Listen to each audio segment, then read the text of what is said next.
As India starts its G20 presidency, the world's fastest growing economy endures geopolitical change, making it pertinent to analyze what lies ahead. Times Network, through its flagship platform India Economic Conclave, continues the legacy of championing the economic agenda of the country. The 9th edition of India Economic Conclave focused on India as the emerging third superpower. IDFC First Bank presents the India Economic Conclave, powered by Google, harnessed conversations to transform India's economic aspirations into action through specially curated sessions of thinkers, policymakers, economists, business leaders, and global influencers. The event not only got to witness the thought-provoking idea towards the development of the nation, but also experience an immersive performance by 3-time Grammy Award winner Ricky Cage. Join hands and sing this world song. Reach out, let us join hands and sing this one song. In this episode, Usha Kakade, founder Gravitas Foundation, shared her ideas on how the foundation is aiming to solve issues faced by women, children, and transgender, and working towards the betterment of the society. Hello and welcome to this special show of IDFC First Bank presents Times Network India Economic Conclave powered by Google. आप जैसे जानते हैं India economic conclave इस साल हमारा बहुत ही interesting theme था and that was India an emerging super power. Emerging super power के लिए ज़रूरी है इकोनॉमी, लेकिन not just financial economy, social economy, जो आप कहें एज सामाजिक इकोनॉमी, ये भी बहुत ज़रूरी है. तो इस सब्जेक्ट पर आज चर्चा करने के लिए हमारे साथ एक बहुत ही खास मेहमान हैं. हमारे साथ है मिसेस उषा काकड़े, जो एक फाउंडर प्रेसिडेंट है ऑफ ग्रेविटस फाउंडेशन. मैम, बहुत बहुत धन्यवाद आपका हमारे साथ आज बात करने के लिए. मैम, जैसे इंडिया इकोनॉमिक कॉन्क्लेव के मंच पर आप आज हैं हमारे साथ, तो जैसे मैंने कहा, not just financial economy but social economy भी बहुत ज़रूरी है. उस सिलसिले में विमेन और चिल्ड्रन का रोल बहुत ही ज़रूरी है. उसके बारे में थोड़ा आप बताइए आपके एक्सपीरियंस से.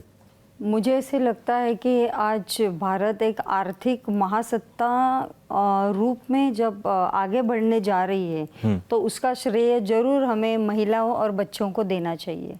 उसके बाद क्योंकि भारत एक कृषि प्रधान देश है और जिसमें विज्ञान, तंत्रज्ञान, ये सब जुड़ा हुआ है और उससे महिलाएं भी जुड़ी है.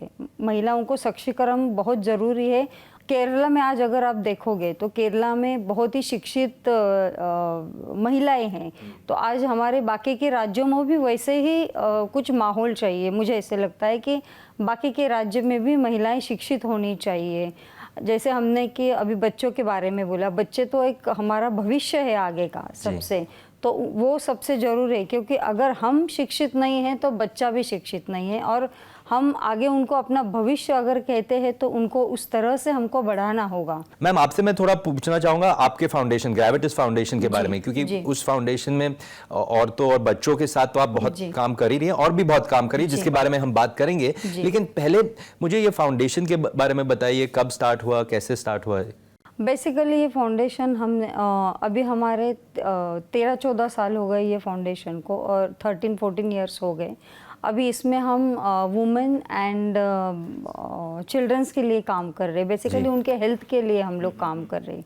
दूसरा सवाल आपने मुझे पूछा कि क्यों स्टार्ट किया, तो इसका सवाल मैं आपको, कई किस्से हैं इसमें कि जिसके वजह से हमने ये स्टार्ट किया. तो जिसमें मैं एक आपको किस्सा बताना चाहूँगी कि जब मैं और मेरी बेटी हम लोग 4 व्हीलर में बैठ के एक मूवी देखने जा रहे थे, तो रास्ते में बहुत ट्रैफिक जमा हुई थी. अभी भी मुझे वो याद है. वो पुणे सतारा रोड में हम लोग थे और ट्रैफिक जमी हुई थी. तो मैंने ड्राइवर से बोला, बहुत टाइम निकल के जा रहे हैं, हमारा मूवी का टाइम निकल के जाएगा. सो मैंने उनको बोला कि आप प्लीज़ जाके देख के आइए ट्रैफिक क्यों जमा है. तो वो उतर गया बट 10 मिनट हो गए, वो वापस नहीं आया. और हम एक मूड में थे कि नहीं, हमारा मूवी निकल जाएगा. तो फिर मैं खुद वहाँ से गई. मैंने मेरी बेटी, आई थिंक 4-5 साल की होगी, मैंने उसको बोला तुम यहीं बैठो बच्चा, मैं जाके आती हूँ. बट वो नहीं बैठी, वो मेरे साथ निकल आई. तो मैं थोड़ा दूर मैं गई वहाँ पे, तो भीड़ देखा, काफ़ी भीड़ था. 50-60 लोग जमा होंगे उधर. और एक आदमी एक औरत को पीट रहा था, वो भी बेल्ट से पीट रहा था। हाँ। तो उसके वजह से वो ट्रैफिक जाम हुआ। तो मुझे वो समझ में नहीं और मुझे सहन भी नहीं हो रहा था कि ये सब क्या हो रहा है। तो मैंने मेरे बाजू वाली औरत को पूछा कि ये सब क्या है, एक लेडी को पूछा।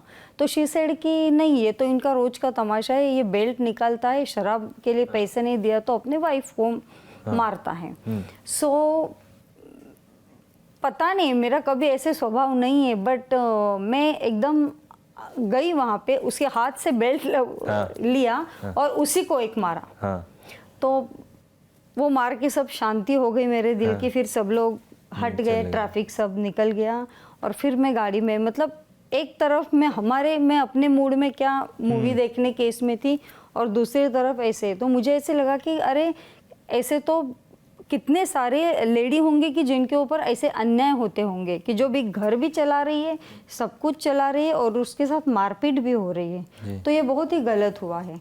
तो ऐसे कई सारे किस्से हमारे सामने आ गए। तो फिर मैंने सोचा कि नहीं, मुझे एक फाउंडेशन खोलना है और इन महिलाओं की मदद करनी है, और इसीलिए मैंने ये फाउंडेशन का ये किया। बहुत ही अच्छी और बात है। आज तक समाज ने हमें बहुत कुछ दिया है, तो समाज के प्रति हमें भी तो कुछ करना चाहिए। ये भी एक सोच मन में थी और इसीलिए फाउंडेशन की स्थापना की। नहीं, बहुत ही बढ़िया काम है उषा जी। लेकिन जैसे आपने कहा फाउंडेशन आपने शुरुआत की, तो उसमें इन सालों में भी आपने बहुत सारा काम किया है। तो जो कुछ महत्वपूर्ण इनिशिएटिव्स है आपकी, जो परियोजनाएं हैं, उनके बारे में थोड़ा हमें बताइए। जैसे मैंने बोला, हम हेल्थ केयर पे काम करते हैं बच्चों के। हमने अभी 80,000 बच्चों के लिए डेंटल का चेकअप विथ सर्जरी किया। मैं खुद वहाँ पे खड़ी थी जब पुणे म्यूनिसिपल कॉरपोरेशन में हमने ये प्रोजेक्ट चलाया। और डॉक्टर ने मुझे दिखाया कि बच्चों का इन्फेक्शन ब्रेन तक पहुँच गया है। मतलब इतनी हालत खराब थी कि उतनी ज़रूरत उन बच्चों की थी कि उनको पता ही नहीं कि क्या करना चाहिए, या अवेयरनेस ही नहीं ना किस चीज़ का। कोई बच्चे 5-5, 6-6 दिन ब्रश नहीं कर रहे थे। तो ये सब हम लोग देख रहे थे कि बिकॉज ये सब गलत लग रहा था। तो हमने ये सब बताया उनको, और वहाँ पे एक 80,000 बच्चों का टेस्ट किया जिनको सर्जरी की ज़रूरत थी, उनको डेंटल की उनको सर्जरी दी। उसके बाद हमने एक आई चेकअप विथ सर्जरी 1,10,000 बच्चों के साथ हमने आई चेकअप विथ सर्जरी का वो भी एक प्रोजेक्ट किया है, जिसमें कुछ बच्चे जिनकी सर्जरी करनी पड़ी क्योंकि आँखों में कुछ प्रॉब्लम थे, कुछ बच्चों को स्पेक्स देना पड़ा। तो ऐसे उसमें काम किए हमने। फिर हमारा तीसरा प्रोजेक्ट हमने चेंज मेकर का किया, जो सेल्फ डिफेंस का था। लड़कियों को हमने self defence, Pune municipal corporation थी, उसमें पुणे पुलिस कमिश्नर थी और पुणे विद्यापीठ, ऐसे हम चारों ने मिलके वो एक किया था। बहुत अच्छा वो सक्सेसफुल रहा। उसके बाद ट्रांसजेंडर के लिए हमने काम किया। तो बस ऐसे ये हमने काफ़ी काम किया। तो जो आपने सब सेक्शंस ऑफ सोसाइटी के बारे में बात किया, उनसे मैं और उनके बारे में आपसे और बात करूंगा। लेकिन मैं पहले ये मेरे माइंड में एक थॉट आया था कि आप फाउंडेशन तो कर ही रही हैं, बट आपकी स्टोरी थोड़ा हमें बताइए, क्योंकि आप फाउंडेशन भी लीड कर रही हैं, आप एक सक्सेसफुल बिजनेस वूमन भी हैं।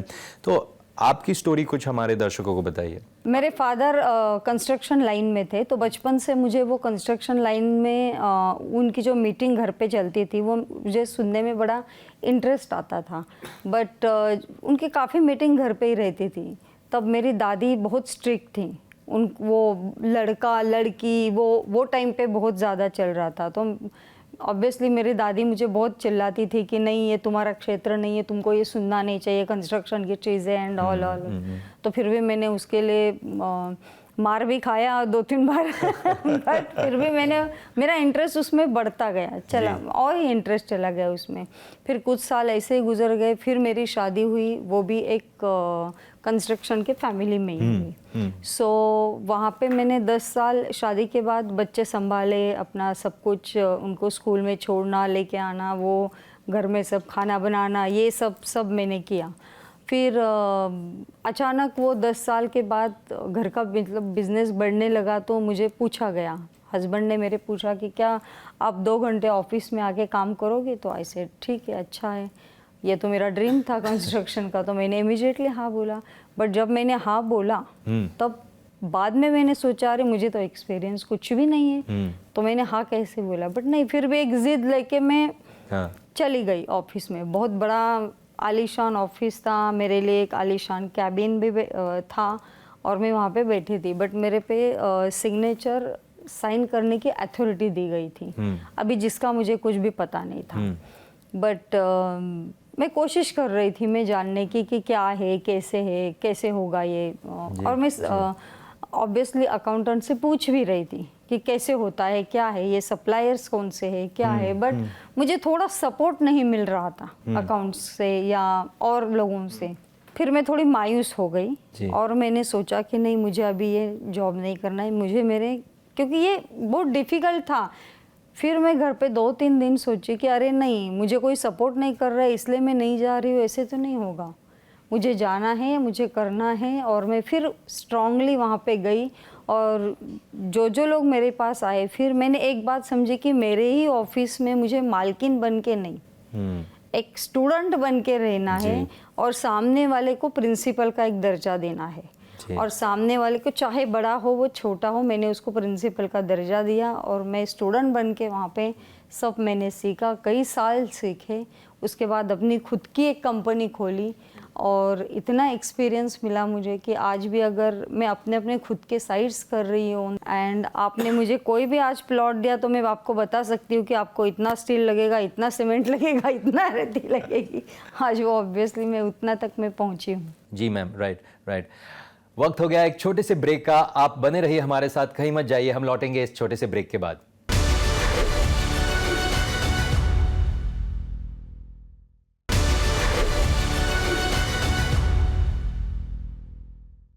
Welcome back to this very special episode of IDFC First Bank presents Times Network India Economic Conclave powered by Google। और आज मैं बात कर रहा हूं मिसेस उषा काकड़े, जो है फाउंडर प्रेसिडेंट ग्रेविटिस फाउंडेशन की। मैम, फाउंडेशन के बारे में वापस बात करते हैं। एक बहुत ही महत्वपूर्ण इनिशिएटिव है आपका, which is good touch bad touch. जी, इसके बारे में बताइए, ये आइडिया कैसे आई, इस प्रोजेक्ट के बारे में बहुत बताइए हमें।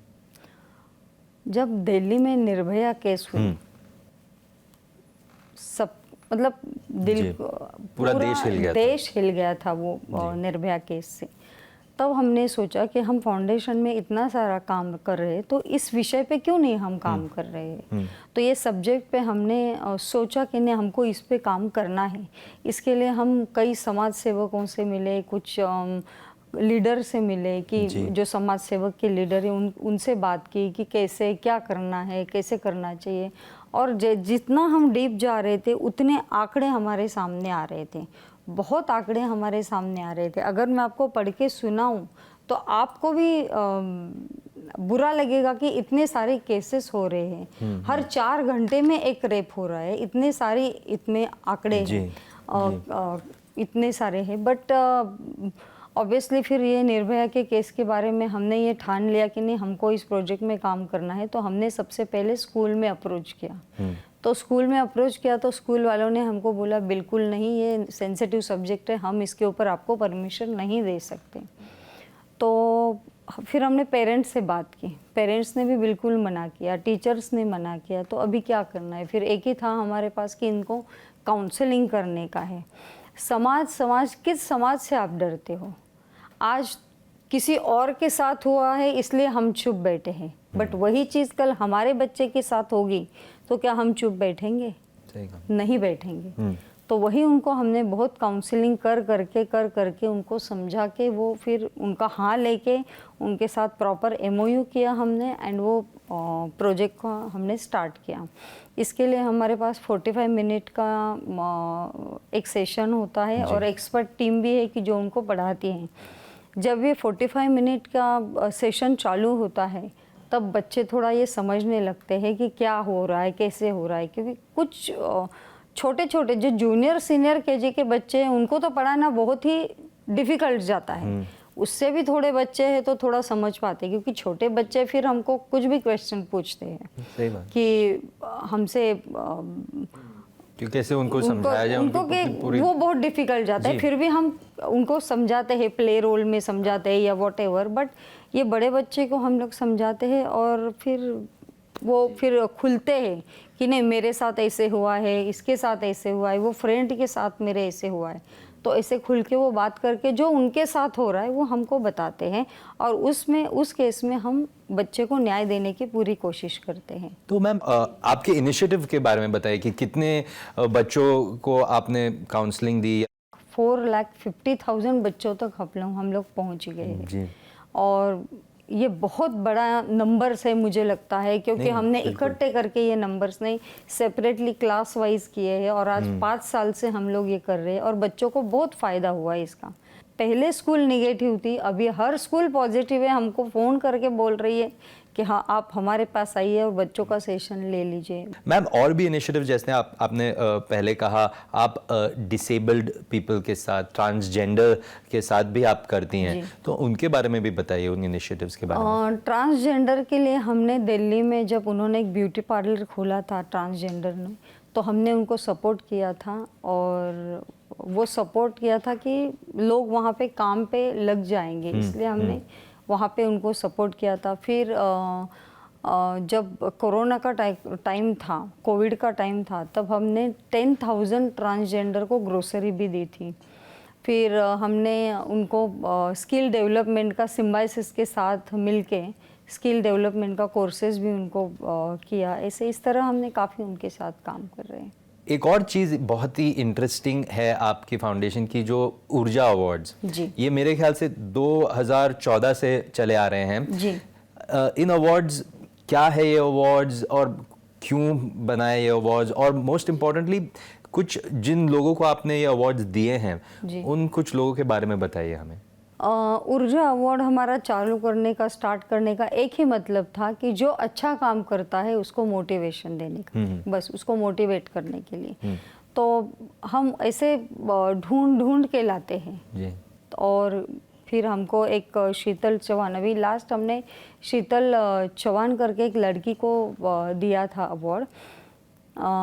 बेसिकली उसकी स्टोरी ऐसी थी, उसके फादर गुजर गए थे और फादर गुजरने के बाद मदर कुछ काम नहीं कर सकती थी, तो वो बेड पे ही सो रही थी, मतलब बीमार थी, तो वो काम नहीं कर सकती थी, तो बच्चे भी छोटे थे और शीतल ही एक अकेली थी, बड़ी थी जी, जो 22 इयर्स की थी। तो उसने बहुत सारे जॉब ढूंढे, उसको जॉब नहीं मिला, कहीं पे भी नहीं मिला। अभी एंड में क्या करें, सब लोग भूखे मरने से उसने सोचा कि नहीं, मुझे मेरे फादर्स के साथ, फादर जहाँ पे थे उनके जगह पे काम करना चाहिए। और उसने अपने फादर के जगह पे उसने अपना फिर जॉब कंटिन्यू किया और वो जो जॉब था वो पोस्टमार्टम का जॉब था। 22 साल के लड़की ने 2000 पोस्टमार्टम किए, मतलब दिल दहलाने वाली, मतलब बहुत ही, बट उसने किया, इसीलिए हमने उसको ढूंढ के ये निकाला और उसको एक अवार्ड दिया। अरुणिमा सिन्हा आपको पता है, ऐसे कई सारे। फिर इनको अवार्ड देने के लिए हमने राजेश्वरी बिरला को बुलाया था, टीना अंबानी को बुलाया था, तो प्रतिभा ताई पाटिल जी को बुलाया था। तो ऐसे बड़े बड़े लोगों के हाथ से उनको ये अवार्ड हम लोग देते हैं, बट ऐसे गिने चुने लोग हम निकाल के अवार्ड देते हैं।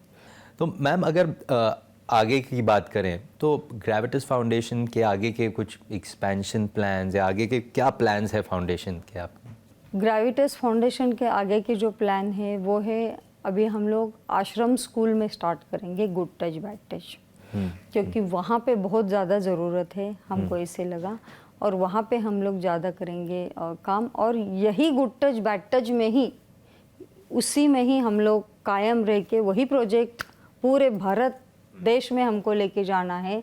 और उसके लिए ऑब्वियसली आपका भी सपोर्ट लगेगा, मीडिया का, पूरे मीडिया का सपोर्ट लगेगा। गवर्नमेंट से हमारी बात चालू है, तो इस तरह हम ये प्रोजेक्ट को ही आगे करने वाले हैं। मैम ये जो आप आइडिया है good touch bad touch initiative को और भी स्प्रेड करना चाह रहे हैं पैन इंडिया, वो बहुत ही बढ़िया आइडिया है। लेकिन जैसे आपने अर्लियर पहले कहा था कि पहले प्रिंसिपल सब मना कर रहे थे, लेकिन अब खुद सामने से अलग अलग स्कूल से लोग आपके पास आ रहे हैं कि हमारे स्कूल में करिए, तो ये बदलाव कैसे हुआ, ये चेंज कैसे आया? हमने पहले स्कूल में जब पूछा, उन्होंने ना बोला, तो हमने उनको रिक्वेस्ट की कि आप एक सेशन करके देखिए हमारे साथ। तो हमने सबको, प्रिंसिपल को, टीचर्स को और बच्चों को, सबको इकट्ठा करके हमने ये उनको ये 45 मिनट का सेशन हमारे एक्सपर्ट टीम ने चालू किया। और जैसे ही चालू किया कुछ मिनट बाद वो बीच में से एक बच्ची 3rd स्टैंडर्ड की रोने लगी। वो 3rd स्टैंडर्ड में थी एंड जब वो रोने लगी तो हमने उसको साइड में लेके पूछा क्या हुआ बेटा, तो नहीं, फिर उसने बोला कि नहीं आप प्रॉमिस करो किसी को नहीं बताओगे, प्रॉमिस करो किसी को नहीं बताओगे। तो हमने बोला नहीं बताएंगे, बट क्या हुआ? तो हमको पता था कुछ तो हुआ है। तो फिर उसने बोला कि मेरी मदर की डेथ हुई है और मेरे फादर ने मुझे मेरे बुआ के पास रखा है, और बुआ के पास रखा है तो बुआ के हस्बैंड मेरे ऊपर अत्याचार करते हैं। तो हमने बोला कि बेटा आपने क्या ये बात जाके बुआ से बताई या किसी को बताई या और किसी को बोली? तो शी सेड नहीं, मैंने किसी को नहीं बोला, क्योंकि बुआ ने बोला चुप बैठो, अभी किसी से बात मत करो, ये आगे से नहीं होगा। तो 2 महीने गुजर गए और 2 महीने के बाद बुआ का बेटा, तो वेरी सैड, बहुत ही बुरा, मतलब बहुत ही बुरा ये बात है कि ये सब जो चल रहा है। फिर हमने तुरंत उसके फादर को बुलाया, उनको ये सब समझाया, उनको ये बात की। तब स्कूल के टीचर को और प्रिंसिपल को समझ में आया कि ये कितना इम्पोर्टेंट था। और अगर ऐसे किसी के साथ भी ऐसे हो रहा है तो हम बोल रहे हैं कि जाके टीचर से बात करो या प्रिंसिपल से बात करो, किसी से तो बताओ, या किसी फ्रेंड के साथ हो रहा हो तो वो फ्रेंड का भी आप हमें आके बताओ कि इसके साथ हो रहा है, उसके साथ हो रहा है। तो ये ऐसे करके हमने उनको समझाया एंड तभी वो इतना पॉजिटिव चला कि फिर पॉजिटिव ही चलता गया। फिर हमने 4.5 लाख बच्चे आज तक 4,50,000 बच्चों को हमने प्रशिक्षण दिया और बहुत सारे बच्चों को फ़ायदा हुआ। इसमें हमने एक 45 मिनट्स की उड़ने दो करके एक छोटी फिल्म भी बनाई है, जिसमें रेवती ने स्कूल का काम किया है, साउथ की जो रेवती है उन्होंने काम किया है। और वहाँ पे हमने एक्चुअल दिखाया है कि जब आपके साथ कोई घटना होती है या घटती है तो वो मोमेंट पे आपको उसको कैसे फाइट करना चाहिए, उसको कैसे रोकना चाहिए, ये हमने वो 45 फिल्म के इसमें दिखाया है। आप इतना कुछ कर रही हैं फाउंडेशन में, लोगों के साथ बिजनेस भी रन कर रही हैं, आपका क्या मैसेज होगा जो हमारे व्यूअर्स देख रहे हैं, स्पेशली जो औरतें हैं, जो बच्चे हैं, उन्हें आपका क्या मैसेज रहेगा, आपका क्या संदेश रहेगा उनके लिए? मैं बच्चों को कहना चाहूँगी कि आप जैसे मतलब किस बच्चों के मतलब युवकों को ऐसे बोलना चाहूँगी कि आपको इस क्षेत्र में पैसा है या उस क्षेत्र में पैसा है, इस बिज़नेस में पैसा है या उस बिज़नेस में पैसा है, उसी पे मत जाओ। आपके दिल को जो अच्छा लगता है, आपको जो अच्छा लगता है वो बिज़नेस आप चुनो और उसी पे काम करो, सक्सेस खुद ब खुद आपको मिल जाएगा। ये मुझे ऐसे लगता है। और मैं औरतों के बारे में ऐसा बोलूँगी कि मेरे फ्रेंड को ऐसा सब औरत लेडी फ्रेंड को ऐसा बोलूँगी कि हमें हमेशा एक दूसरे का आदर करना चाहिए, एक दूसरे का आधार बनना चाहिए, ये दोनों चीज़ें हमें करनी चाहिए। और बच्चों को ये कहूँगी कि कभी आप सक्सेस आपको नहीं मिला तो आप मायूस मत हो, लेकिन आपको सक्सेस मिला तो एकदम ऊंचाई पे भी मत जाओ, ज़मीन पे रहो। ग्राउंडेड, वो बहुत ज़रूरी है, डाउन टू अर्थ रहना। हमेशा याद रखना चाहिए हमें कि किसी भी नीचे गिराने वाले व्यक्ति को ताकतवान नहीं कहते हैं। जो नीचे गिरता है उसको हाथ देके जो उठाता है वही ताकतवान कहलाता है। यही मैसेज मैं दूंगी। थैंक यू उषा जी, आप आए हमारे स्टूडियो में, आपने हमारे साथ बात किया और इतनी बहुत सारी इम्पोर्टेंट बातों पर आपने अपने विचार शेयर किए। बहुत बहुत धन्यवाद आपका। और आप सब व्यूअर्स का भी बहुत धन्यवाद। आप देख रहे थे IDFC first bank presents times network India economic conclave powered by Google. Thank you so much for watching.